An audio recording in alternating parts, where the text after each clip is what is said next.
Hello, Cupcake Jemma here, and today I'm going to be doing something a little bit different. I've been working with GROWWILD, which is the UK's biggest ever wildflower campaign, and together we want to encourage you to transform your local areas and even your own gardens using native wildflowers and plants to help encourage pollinating insects such as bees and butterflies. Providing these guys and other pollinating insects with food and shelter in the form of native wildflowers and plants is vital to keeping the whole ecosystem going, which in turn shapes our landscape and helps to put food on the table. And in this video, I'm going to be showing you guys how you can use native edible wildflowers to decorate your cakes. So the first thing I'm going to show you is how to crystallize flowers. Now this is a really neat trick because not only does it help preserve the beauty of your lovely little flowers, it also makes a decoration even more tasty, because wildflowers don't have a lot of flavour, but stick a load of sugar on it and they actually taste pretty good. So I have here some blue cornflowers, which is a lovely native English flower and has this beautiful, beautiful blue colour. I've also got some cute little violas, some chamomile, some dried cornflower petals and some dried calendula petals, and they're amazing orange colour. Now it's important to note that not all wildflowers are actually edible, so don't just go out there and pick everything in sight. Make sure you get your flowers from a reputable source and do your research. To crystallise flowers you just need egg whites and sugar. It's really, really simple. So I've already separated my egg white here, and because egg white is quite heavy and because then once you put sugar on it, it gets even heavier, you don't want to put too much on. So I'm going to whip it up first and then use the frothy bit to paint onto my petals. Now, I'm not trying to make meringue, so I'm not going to whisk this to a stiff peak, but I do just want a nice amount of foam so I can use that to paint on. So once your egg white is fluffy and foamy, you then need to get yourself a really nice, small, soft paintbrush, and you're going to use that to paint onto the petals. Now, these are flowers, so they're very delicate, so it's important not to be too sort of robust with them, but I'm just going to dip my paintbrush into the egg white and just try and cover as much of the flower as possible with it. Now, flowers such as cornflowers are made up of lots of tiny little kind of trumpet petals, so you want to try and get inside them as much as possible, but without putting too much egg white on. So once you've got your flower completely covered in egg white, it's time to dredge it in sugar. Now I'm using caster sugar because it's really nice and fine. Anything finer like icing sugar won't work, and anything heavier will just be too heavy for the little petals. So caster sugar is perfect. So just grab a handful and just dredge it on.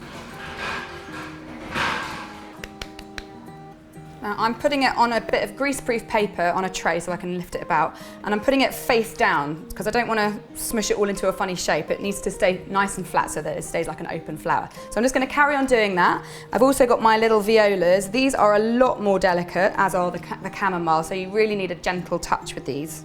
Just keep on going until you've got a lot of lovely crystallised flowers.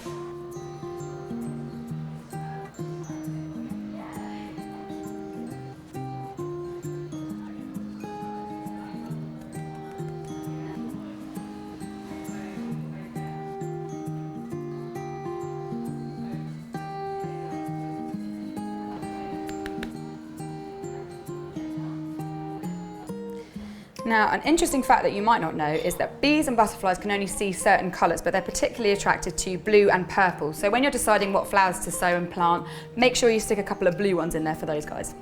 All right, so once you've filled your tray with lovely crystallised flowers, you just need to let those set, and ideally you'd do that overnight, and these will last you for a couple of weeks, if not more.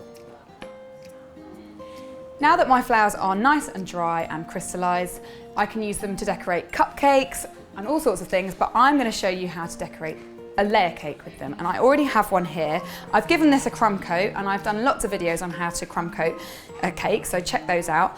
But I'm going to decorate them using the dried petals that I showed you earlier. So I've got calendula here, which is beautiful and orange, and I've also got some little dried cornflower petals, and they've come in different shades of blue and purple. And I'm going to start by sprinkling a few into a bowl of buttercream.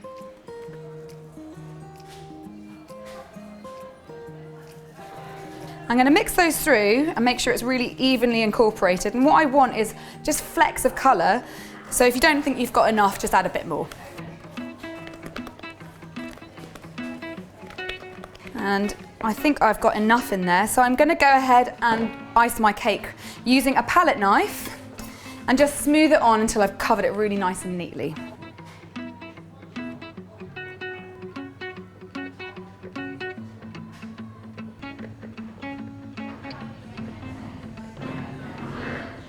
Once you've covered the sides, it's time to move on to the top. And don't worry about smoothing it at this point. We're going to go over it with the smoother. And once you've got a really good coverage, it's time to get your cake scraper out just to finish it off and give it nice clean sides. If you want a bit more detail on how to get really nice smooth sides on your buttercream cakes, I have done other videos on this, so go and check those out.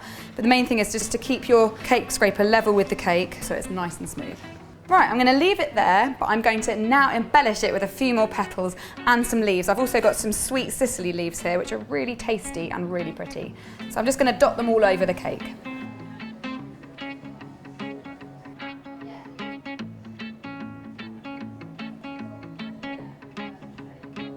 I've also got quite a lot of the violets left, so I'm going to use them. Some of them I'm going to use whole, and some of them I'm going to pull the petals off.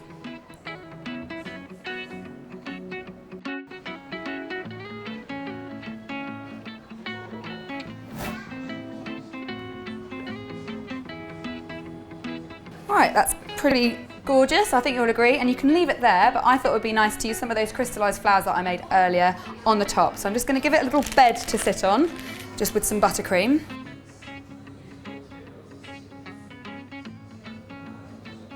And then I'm just going to grab some of my crystallised flowers and just pop them into the middle.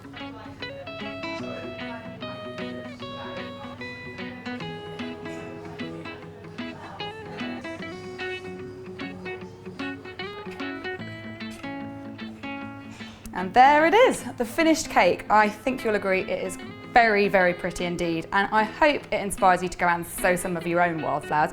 And don't worry, you don't have to have loads of mad gardening skills to get involved. Even if you sow a handful of seeds, you'll be connected with the nature around you, and it's really fun seeing how your little guys get on over the following weeks. For some tips on how to get started, why not check out the Grow Wild website at www.growwilduk.com. There's loads of info on there to get you going, and even to get involved with the Grow Wild project if you fancy it. There's also a really cool virtual map on there where you can sow a virtual seed just in case you're not able to do it in real life. I hope you've enjoyed this video as much as I have, and if you do make this cake or if you do sow your own wildflowers, then please hashtag GrowWild to let everyone know what you're up to on Twitter and Instagram. Don't forget also, it's really important that you check that your wildflowers are actually edible before you start. I'll be back next week with another recipe for you guys. Until then, see you soon.